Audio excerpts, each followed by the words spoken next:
for a while and needed to be revamped. And the NCAA had the chance to revamp it. They decided not to, and they let the Supreme Court revamp it. That's not what I would have done. Let's go to the phone lines here, 855-212-4CBS. That's 855-212-4227. Let's head to North Carolina. Is that Sabah? Is that how you pronounce it? Sabah. Sabah. Hey, I'm sorry. First time listening to you. I'm enjoying your show tremendously, so I felt the urge to call in because you had two hot topics that I wanted to chime in on. Okay, go ahead. Okay, so the first is the NIL stuff. You know, first of all, my daughter plays D3 basketball, and I pay every dime of her tuition, which is quadruple what, it is Carolina. I pay all her, shoes. I pay for her ankle braces. I mean, everything. So to say these guys aren't getting paid is a little crazy. But having said that, I love the way my Tar Heels are doing their NIL. They're actually teaching these guys how to be business people. Like Baycock is, I think, starring in Outer Banks. They had the Iron 5 T-shirts out. I bought my two of them. So I'm contributing to them earning income that way. They are out doing autograph circuits. So what the college is teaching these guys, at least in Carolina, is how to be businessmen and business people and how to understand the value of a dollar and how you make money.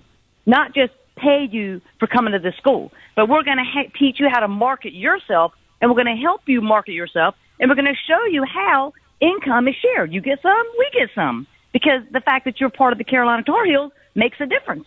And the fans like you, they're going to buy stuff that you have your name on.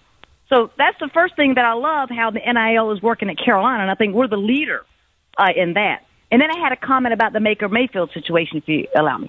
Yeah, go ahead. Okay, so then about the Baker Mayfield, I think that Cleveland Browns are actually the team that has made the biggest mistake this offseason, besides, of course, my Washington former Redskins in signing Wentz.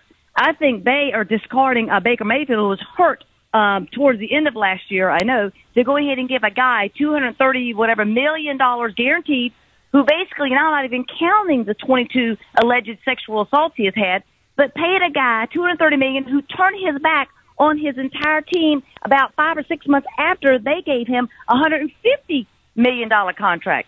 I don't understand what gives in Cleveland. It makes zero sense, and I think they're going to be the team that's going to have the most egg on their face besides Washington next season. I appreciate the phone call. Really good stuff. I 100% agree with you in the Cleveland Baker Mayfield situation that, well, I think they made the right decision from a football perspective, but there is no doubt that I think we are seeing backlash from the rest of the league from the contract that they ended up giving to Deshaun Watson, and Baker Mayfield is caught up in the crosshairs, so to speak.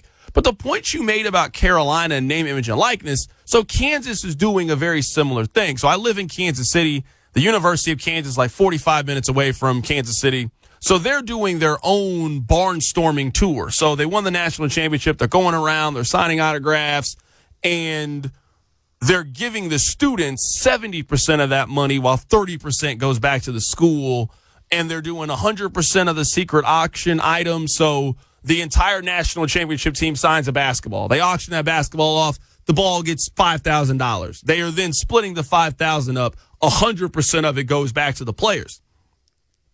I think those are name, image, and likeness things that fans can wrap their minds around. The biggest change that I think needs to happen with name, image, and likeness, if we really want to get a handle on this thing, is we have to see what you're doing for the name, image, and likeness. So the example I gave with Nigel Pack, he signed a 2-year, $800,000 deal with LifeWallet.